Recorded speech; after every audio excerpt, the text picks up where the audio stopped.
I'm Morgan Gales. I've been covering custom motorcycles and the culture that surrounds them for some of the biggest and best motorcycle magazines in the world. Now, I'm taking you behind the scenes for an exclusive look at the events, people, and bikes that make this two-wheeled life so incredible. This is the Lowside.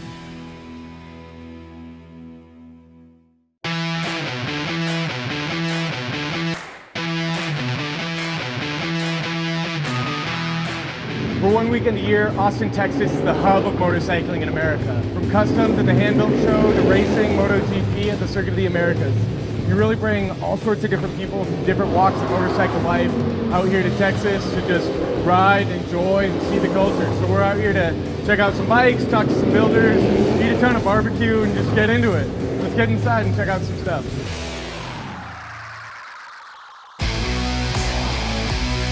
It's setup day here at the Handbuilt. We've got all sorts of builders going around, setting their bikes up, getting ready to display. We're gonna go over and talk to Shia, a young female builder who's doing some rad stuff out of Boston, Massachusetts. She's got a 1957 Royal Enfield Indian. I'm pretty stoked to check it out. Let's go see what she's got going on. A lot of the bikes that we see here, people built to ride, built to race, a lot of performance stuff. Your bike seems way harder to ride. Yeah. Why did you build this? For fun, mainly. I mean, the foot throttles really just because I wanted to challenge myself because I hadn't seen anyone do it. Yeah. And there's a reason why people don't do it. It's because it's dangerous and not good to ride. But it's a personal project, so I'm not going to put a customer on it. I'm the test dummy, you know? But I wanted to see how I could safely-ish engineer a foot throttle. And it works. It's just kind of messes with your head a little bit. Yeah, you got to rewire the way you're thinking to ride the thing. How do you feel about this bike in the lineup of this show with the selection of what we're looking at around here? Where do you think your bike sits and how do you feel like it fits in with the curation of this spot? It's an honor to be here, especially around kind of all of these bikes that the people who've designed it have put so much time into engineering and the CAD work and the metal work and, you know, the overall concepts and, you know, putting in time and money and effort. And mine is like a little bit more of a goofy, weird, you know, kind of rusty job. I'm okay with all the imperfections, and it is what it is at this point. But I mean, that's sort of the appeal of it, you know, is that there's all these little hand-touch details, all these little nooks you can get in, and the more you look, the deeper you get, the more you notice.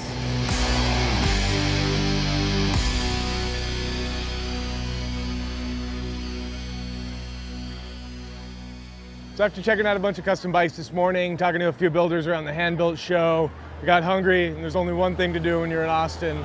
Head out to La Barbecue, some pit smoked barbecue, just amazing brisket, ribs, pulled pork, sausage, all sorts. We're about to stuff our faces and get our meat sweats going.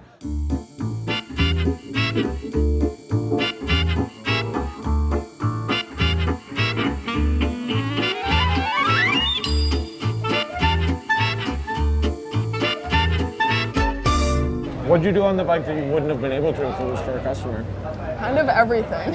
I don't know if a customer would ever be cool with like a gas pedal. It's kind of like a death sentence. But with this bike, it was kind of just, you know, improvising the whole time and making things and throwing them out and making things and throwing them out and just kind of dancing with the whole thing. The BSA is this, you know, skinny, narrow, aggressive, starts with a pull start. Kind of like a street fighter boy. It reminds me of like a little soccer player in England. Yeah. You know, this like, you know, scrappy kid. And then I started feeling this whole narrative of, all right, this kid wouldn't be alone. Who are the other characters of this family of machines that are a little abnormal, they function weird, kind of, you know, back alley, grungy characters. So it's like, who would be this kid's mother? You know, she'd be this mean, dark, older, kind of aggressive woman. And so it felt like I was, yeah, like designing this character, less about building a motorcycle and more about painting this picture of this thing in my head. And so I want to make a series that are sort of the characters of this family. Yeah. It was an experiment. Right. For fun. Right. And so, yeah, I mean, you built it as a show bike. Yeah, sort of. I built it so I wouldn't be bummed about going to work. I mean, I love my job, but I also need something to do for fun.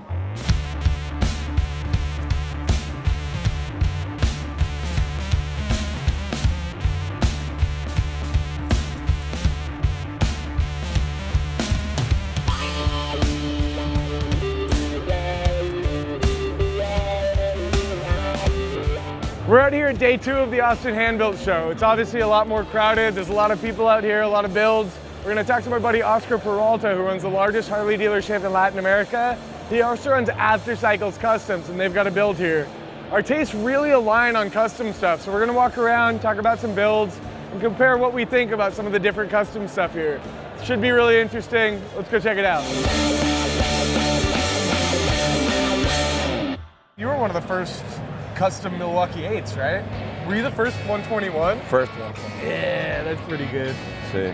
Hell yeah. See, and we kind of did that on our own. We didn't use a Harley kit or anything. No, I remember because it wasn't available yet. No. Yeah.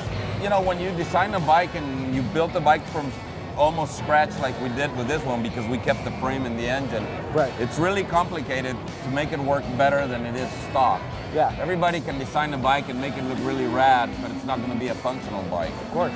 So we wanted to improve on the performance of the bike and make it look completely different. Yeah. When you want to lighten up a bagger bike and make it look light and fast, that was a real challenge with this one. So, you know, everybody forgets that this is a Road King when it was born. I love that one too. So it's a 49 Vincent Rapide with progressive suspension in the rear, Brembos, modern wheels and suspension and braking. It's like you take this 70-year-old engine that's just the legend. At least that. Update everything. If not more. Yeah. The thing I really liked about this bike is the original engineering, about the engine being the frame and the structure of the bike. Right. You know.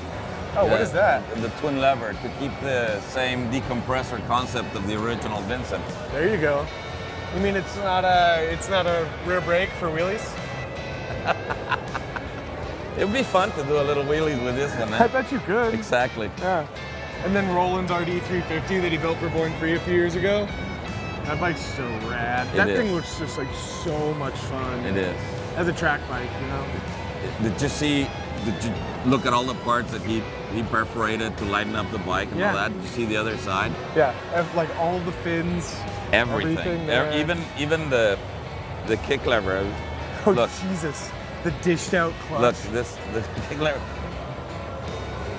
And then, do you know David Mucci? Mm-hmm. It's a 2-stroke 300 KTM. His very own. I love this bike. Just this section here, so clean. It's so, like, his build style, just engineering, it's so refined, it's so well put together. It's like every bike he builds is a concept bike, you know, not just a custom. It's actually like a concept. He's introducing something. Yeah. Hey, yeah. It's always clean. This bike requires a tall rider for sure. I think I could handle it. Yeah, not me. All right, we made it out to Circuit of the Americas. It's the only MotoGP race here in the US. We're gonna go inside and check out the races, but it costs $10,000 to film, so we gotta leave you guys out here. We'll catch you a little later.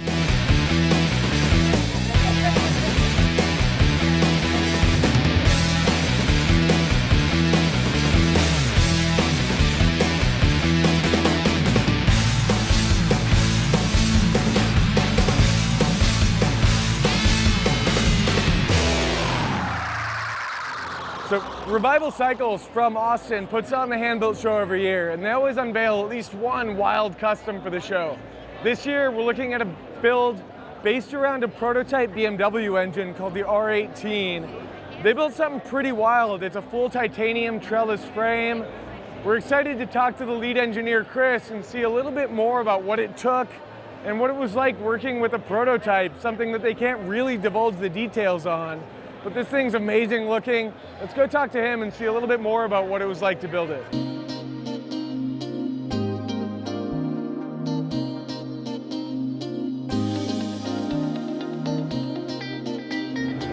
So what was it like working with a prototype engine? Was there a lot of stuff that you couldn't really say? There was a lot, like, was there stuff you couldn't know about the engine? Yeah, definitely. We got the full powertrain so we could see it all. And one of the benefits for me being an engineer, they gave us the CAD for all of it. So they gave us a shrink wrap. Okay. So shrink wrap being only the external surface. Right. But that let me design in the virtual world a lot more than bikes where we have a donor and we have to do measurements. Yeah, of course. Where did the inspiration for the wildly trellised birdcage titanium frame come from? Yeah, I gotta say that was all Alan. Okay. He's kind of had a dream. He's, you know, the Maserati birdcage. He's Right. always wanted to build that in a bike. And this, being centered around the engine, really made the birdcage even make more sense because it exposes the engine. Yeah. Right? There's no sort of large frame members like an aluminum, you know, single monocoque style frame. And so you have this really beautiful trellis, but it doesn't necessarily detract from the engine. What were your challenges? Besides timeline, How long was it? we really kicked off building, I want to say 6 weeks ago. We did a lot of the back and forth, like what do we want to do, proportions for it, right? Again, Sure.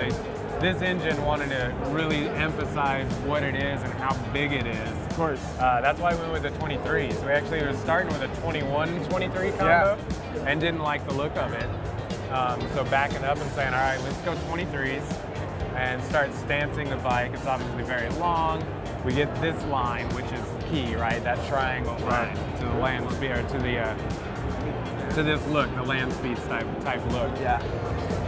So yeah, timeline was probably the most difficult overall. You mentioned salt flats. It's got a little bit of a board track feel to it with the bars. Yeah. You guys gonna ride it? That's the plan. Like I said, everything under the cover is there. A lot of people look at it like, oh, it's not finished. Sure. They don't even see the fuel tank. But, you know, we built things to ride, and the intention is to at least do some exhibition pulls, take it to the salt, you know? Totally. Well, yeah, man, the devil really is in the details, like the little brass, these, like all the little hardware accents. That's the stuff that I get stoked on, because it's all this, you know, you go aesthetic, you build, but that's the like pride of craftsmanship, the finishing touches, that especially after 6 weeks that you can pull all that together and still have that rad, you know, finishing nice little detail.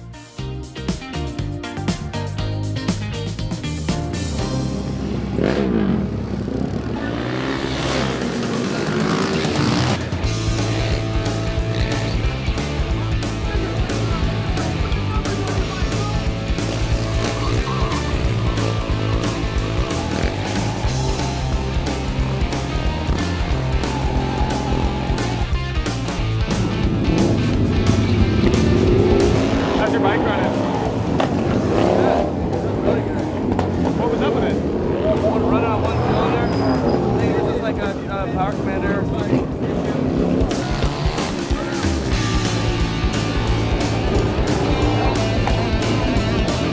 Alright, so wasn't planning on doing any racing. There's these Super 73 little electric assist bicycles. Apparently now I've got to find a helmet because I'm going to race them around the little GT track. Sounds fun. It's probably going to be wily. Hope I don't crash and break myself.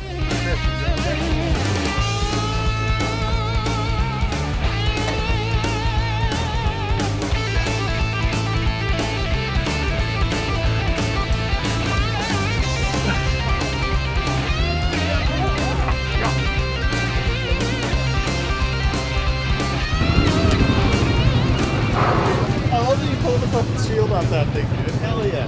That's fun. Racer style, bro. Racers. Hey, man.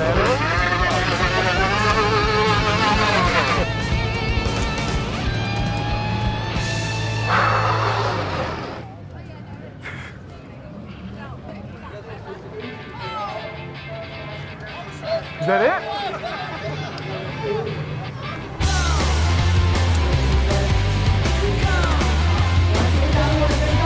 He just said hi to you guys. Trying to wheelie. Him again, or that could be Pippin. I'm not really sure. He's not even the jumpster, actually. And move in. I'll run it down. Run her down.